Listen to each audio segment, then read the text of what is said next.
For years, he kept saying, I want to go to communist countries. Everyone said, no, that's not possible. You just can't go there. We just passed through the missile crisis in Cuba. To give a visa to Americans to travel to Russia in 1971 was just unheard of. I don't know how it happened.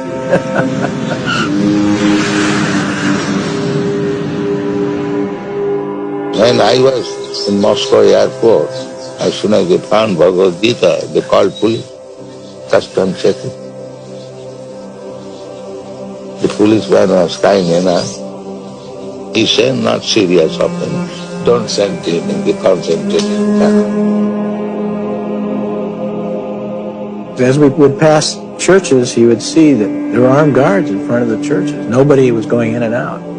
Prabhupada said after, the ordinary citizens of Russia are spiritual, but because of their leaders, they have no access to God anymore.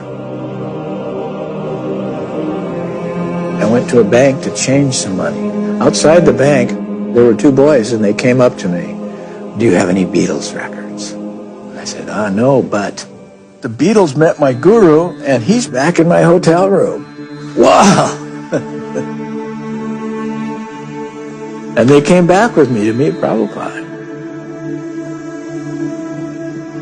But this Russian boy just drank in every word that Prabhupada said. No, he asked the most cogent questions right away. Who is God? Who am I? What am I here for? What is real activity? And Prabhupada explained all of that to him in such concise detail. He convinced him completely, beyond any doubt, that he should take on this mission and take the greatest risk you can take. Religious books were completely forbidden, and in fact, if anybody was even caught producing a religious book, he could be executed. I gave him my Bhagavad Gita, and from that text, he was able to copy it and translate it and spread it throughout all of Russia during communist times.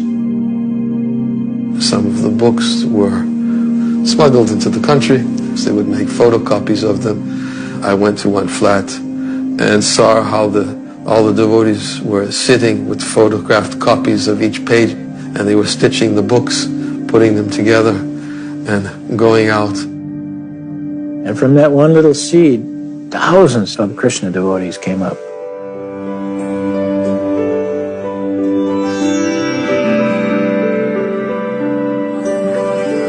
We all got a letter in late September with a list of 20 names. I want these people to come and join me in India.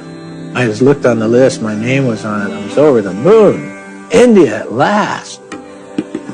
And he brought back Westerners wearing saffron, shaved heads, seekers, sacred clay, and women in saris. I mean, this was an incredible sight. Americans, Europeans, boys and girls. And it just took India by storm. India had never seen anything like this, these sadhus from the West. People would come up with it and they'd go like this to our skin, like, and look at it like maybe it was going to, this whiteness was going to come off, you know. The whole town was just suffused with Krishna consciousness. The entire town was on fire with devotion. Prabhupada brought his followers back to India because he wanted to revive and tell the people of India that the greatest treasure is the heritage of your own country. But you've forgotten it. You've neglected it. I've brought these people back to remind you of what you have forgotten. India is famous with a spiritual culture. So when he came with so many white-skinned disciples, it was for India, they felt proud for that. Because our culture, Western world appreciate. And then we started putting on major festivals. We got the grounds in the heart of Bombay and built a huge, elaborate tent. Several million people over that 10 days got to sit and listen to Swamiji speak.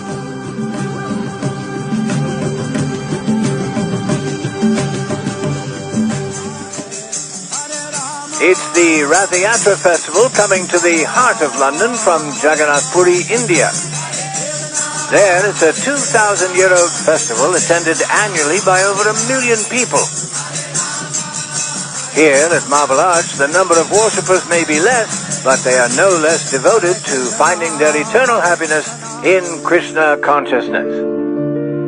The Rath Yatra Festival is an ancient Indian tradition that Prabhupada introduced to the West.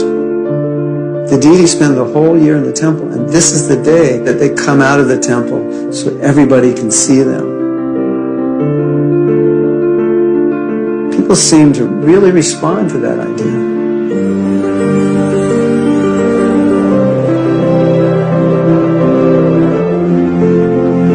It's a victory for Prabhupada, this little Rath Yatra going right down, like the main byways there in London to Trafalgar Square.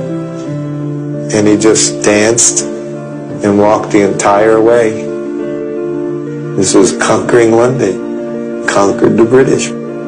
When he was young, when he first met his spiritual master, he was into the Gandhi movement. He wasn't into British rule. So now he came and took over Britain.